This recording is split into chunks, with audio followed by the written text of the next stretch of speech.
കണ്ടോ, happy Vishu with love, Sreejith Sumitha. അപ്പോൾ ഇതാണ് എൻ്റെ ഏറ്റവും വലിയൊരു സ്നേഹം. ഇനി ഈ വർഷം എനിക്ക് വേറെ ഒന്നും ഇതിൽ അപ്പുറം കിട്ടാനില്ല.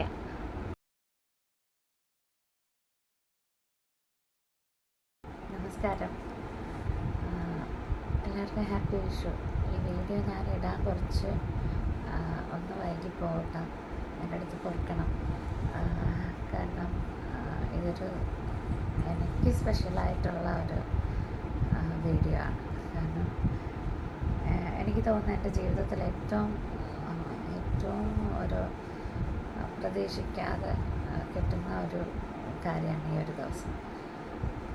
വേറെ ഒന്നുമല്ല, വിഷുവാണ്.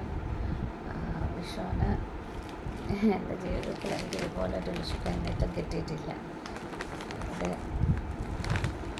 എനിക്ക് എൻ്റെ ഒരു സഹോദരന് തുല്യം തന്നെയാണ്. ശ്രീജിത്ത് എന്നാണ് പേര്. ഗാനമേള പാടുന്ന ടീമിലുള്ള ചേട്ടനാണ്. ചേട്ടൻ്റെ വൈഫ് സുമിത, അതും എൻ്റെ കൂടപ്പിറപ്പിനെ പോലെ തന്നെയാണ്. പോലെ എന്നല്ല, ആണ്. കാരണം അവരത്രയും ഒത്തിരി നാളൊന്നും ആയിട്ടില്ല പരിചയപ്പെട്ടിട്ട്. പക്ഷെ എന്നാലും എത്രയോ വർഷം പരിചയമുള്ളൊരു ഫീലാണ്.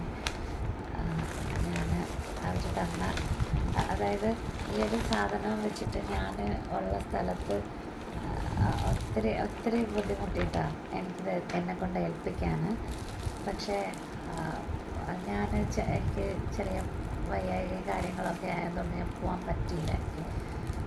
അപ്പോൾ അത് ഇച്ചിരി അവർ കറക്റ്റായിട്ട് തന്നെ ഇത് ഏൽപ്പിച്ചു വിട്ടാണ്. പക്ഷേ എന്നാലും ഞാനിത് നിങ്ങളുടെ മുന്നിൽ കാണിക്കാൻ വേണ്ടിയിട്ട് കുറച്ചൊന്ന് വൈകി. ചേട്ടാ ക്ഷമിക്കണം കേട്ടോ. അപ്പോൾ എന്താണെന്ന് മനസ്സിലായി കാണും അല്ലേ? കണ്ടപ്പോൾ തന്നെ കാണണ്ട. അയ്യോ, അക്ഷരം കണ്ടു. ഇത് ബാക്ക് ക്യാമറ അല്ലാത്തതുകൊണ്ടാക്കാം. ഒരു മിനിറ്റ്, ഞാനിത് ബാക്കിലാക്കി കാണിക്കാവേ. ഇത് ഞാൻ പൊളിച്ച് കാണിച്ചു തരാം കേട്ടോ.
കണ്ണ എനിക്ക് എന്താ അറിയില്ല, സത്യം പറഞ്ഞാൽ കണ്ട സമയം മുതൽ എനിക്ക്, കാരണം നിങ്ങളെയൊക്കെ കാണിച്ചാലല്ലേ എനിക്കിത് ഉപയോഗിക്കാൻ പറ്റുള്ളൂ.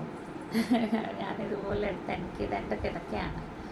അപ്പോൾ എൻ്റെ റൂമിനകത്ത് ഇരിക്കുന്ന കണ്ണനാണിത്. എനിക്കൊരു ധൈര്യം. അപ്പോൾ അതുപോലെ അദ്ദേഹത്തിന് ഞാനിത് അദ്ദേഹത്തിൻ്റെ കൂടെ തന്നെ നിൽക്കും. അപ്പം അത് കാണിക്കാൻ വേണ്ടിയിട്ട് എനിക്ക് ഒരു വീഡിയോ ആയിട്ട് എടുക്കാനോ അല്ലെങ്കിൽ അതിനൊന്നും സമയം കിട്ടിയില്ല. അത്യാവശ്യം അവധി ദിവസമായതുകൊണ്ട് ഞാൻ അവിടെ പാടാൻ പോകും. എവിടെയാണെന്ന് ഞാൻ വീണ്ടും എടുത്ത് പറയില്ല കേട്ടോ. അപ്പോൾ അത് ഞാൻ ഉച്ചയ്ക്കൊരു 11 മണിക്കൊക്കെ വീട്ടിൽ നിന്ന് ഇറങ്ങുന്നതാണ്. തിരിച്ച് രാത്രി ഒരു 1:30 മണിയൊക്കെ കഴിഞ്ഞിട്ടാണ് വീട്ടിലെത്തുക. പിന്നെ വന്ന് ഭക്ഷണമൊക്കെ കഴിച്ച് കിടക്കുമ്പോൾ തന്നെ ഒരു നേരമാവും. അപ്പോൾ പിന്നെ എനിക്കൊന്നും പറ്റുന്ന അവസ്ഥയായിരുന്നില്ല. അതുകൊണ്ട് ചേട്ടാ ക്ഷമിക്കണം. ചേട്ടനും എൻ്റെ പെങ്ങൾക്കും ഒരുപാട് സ്നേഹം, ഒത്തിരി നന്ദി. ഒന്നും പറയാനില്ല. സാക്ഷാൽ എൻ്റെ മനസ്സെങ്ങനെ അറിയാമെന്ന് എനിക്കറിയില്ല. പക്ഷെ എന്നാലും എൻ്റെ ഭഗവാനെ തന്നെ എനിക്ക് തന്നതിൽ എനിക്ക് ഒരുപാട് സ്നേഹം ഉണ്ടാവും. വേറെ ഒന്നും എനിക്ക് പറയാനില്ല. ഇതിൽപ്പരം എനിക്ക് ഒരു സന്തോഷം ഈ ഒരു ഇതിൽ കിട്ടാനില്ല. ഈ വർഷമൊന്നല്ല, ഇനി അങ്ങോട്ട് എല്ലാ ദിവസവും എനിക്ക് നല്ലത് തന്നെ ആയിരിക്കും. കാരണം സാക്ഷാൽ ഭഗവാനെയല്ലേ എനിക്ക് തന്നേക്കണം. അതിലപ്പുറം ഒന്നും കിട്ടാനില്ല. അതുമാത്രമല്ല, നല്ല ഭംഗിയുണ്ട് കേട്ടോ. നല്ലൊരു ഐശ്വര്യമുള്ള നല്ലൊരു കണ്ണൻ. അത് അത്രയും വ്യക്തമായിട്ട് നോക്കി ഭഗവാന്റെ മുഖം തിരഞ്ഞെടുത്തു. ഞാൻ എത്രത്തോളം ഇത് വീഡിയോയ്ക്ക് നല്ലതാണെന്ന് എനിക്കറിയില്ല കേട്ടോ. കാണാൻ എൻ്റെ ഭഗവാൻ അത്രയും നല്ലൊരു സുന്ദരൻ. എൻ്റെ കണ്ണനെ കണ്ടോ, ഈ കണ്ണനെ പോലെ. ഇദ്ദേഹത്തിന് ഞാൻ മേടിച്ചതാട്ടോ. കാരണം കൊതിപ്പിച്ചിട്ട് എന്നെങ്ങനെ കണ്ട് എന്നെങ്ങനെ മാടി വാവാന്ന് വിളിച്ച് എന്നെ കൂടി കൊണ്ടുപോകുമെന്ന് പറയുന്ന കണക്ക് വിളിച്ചിട്ട് എൻ്റെ കൂടെ വന്ന ഒരാളായത്. അപ്പോൾ അതുപോലെ എവിടെ ഒരു കണ്ണനെ കണ്ടാലും ഞാൻ തിരിഞ്ഞു നിൽക്കും, എവിടെ ഒരു പാവക്കുഞ്ഞിനെ കണ്ടാലും ഞാൻ തിരിഞ്ഞു നിൽക്കും.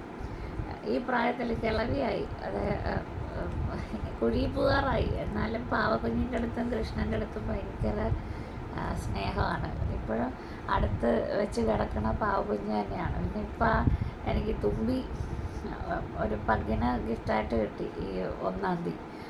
അപ്പോൾ സിംഗപ്പൂർ ലൈവുകാർ തന്നതാണ് അവളെ കിട്ടിയത് കൊണ്ട് കിടക്കയിൽ പാവെന്നല്ല, തുണി തന്നെ ഇടാൻ പറ്റില്ല, അത്രയും കടിച്ച് പിന്നിക്കളയും.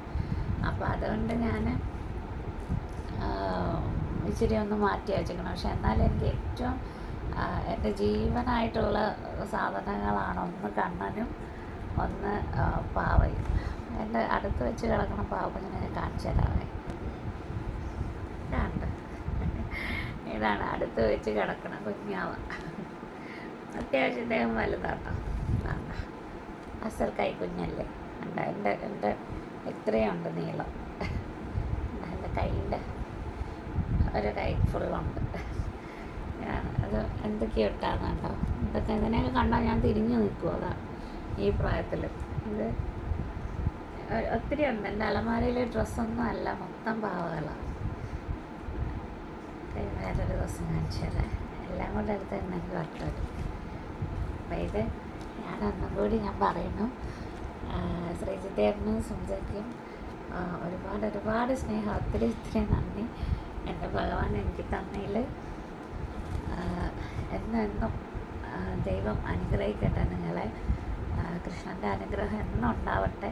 ഇത് 2 മയിൽപ്പീലി ഉണ്ട് കേട്ടോ. രണ്ടുണ്ടോ, 2 പേരെയും 2 മയിൽപ്പീലി ഞാൻ 2 പേർക്കായിട്ട് വെച്ച് ഞാൻ എൻ്റെ റൂമിൽ തന്നെ വെക്കാട്ടോ. അപ്പോൾ ടാറ്റ.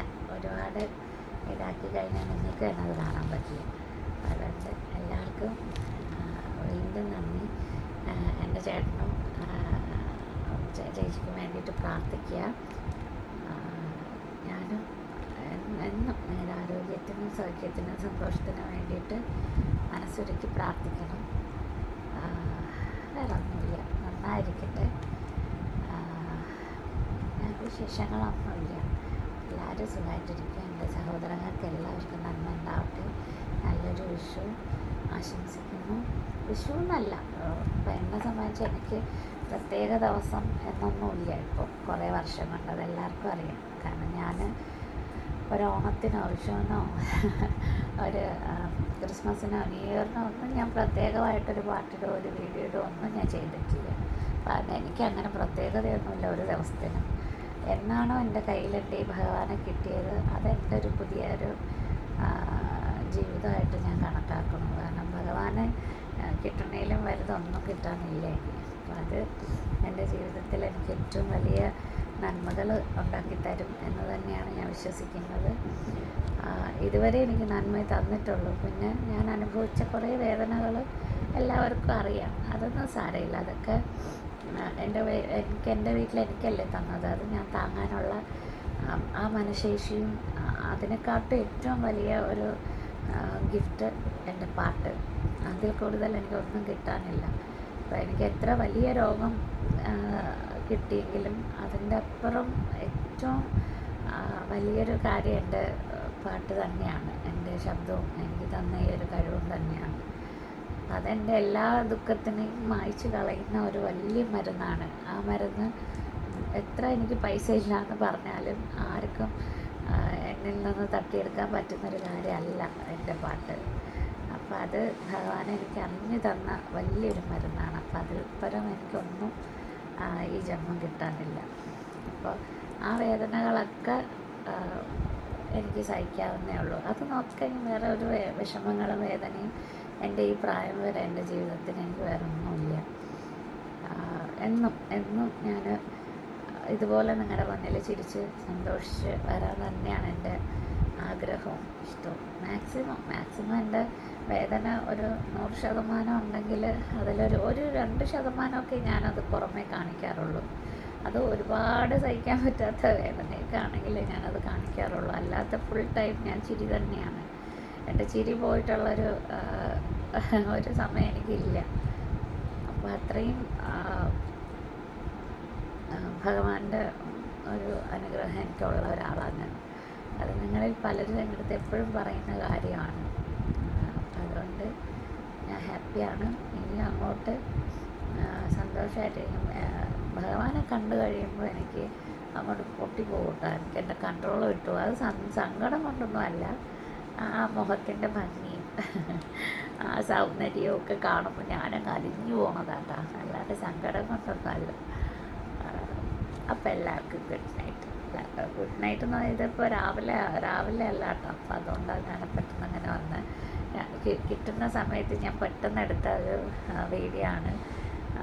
കുറേ നാളായി ഇങ്ങനെയൊക്കെ എന്തെങ്കിലുമൊക്കെ ഇട്ടിട്ട്. ഞാൻ ഇടയ്ക്കും എനിക്ക് ആരെങ്കിലുമൊക്കെ എന്തെങ്കിലും തരുന്നതൊക്കെ വീഡിയോ എടുക്കാറുണ്ട്. പക്ഷെ ഒന്നും എനിക്ക് ഇടാൻ സമയം കിട്ടാറില്ല. എന്തായാലും ഇതൊരു ആദ്യത്തെ വീഡിയോ ആയിക്കോട്ടെ. എനിക്ക് കിട്ടിയ ഏറ്റവും വലിയ സമ്മാനം. ഇത് കഴിഞ്ഞിട്ട് ഞാൻ ഓരോന്നായിട്ടിരുന്നതായിരിക്കും കേട്ടോ. അപ്പോൾ ഹാപ്പി വിഷു. എല്ലാവരും വിഷു ആഘോഷിച്ച് കാണും. വിഷുവൊക്കെ കഴിഞ്ഞു, എന്നാലും എൻ്റെ വകയായിരുന്നു.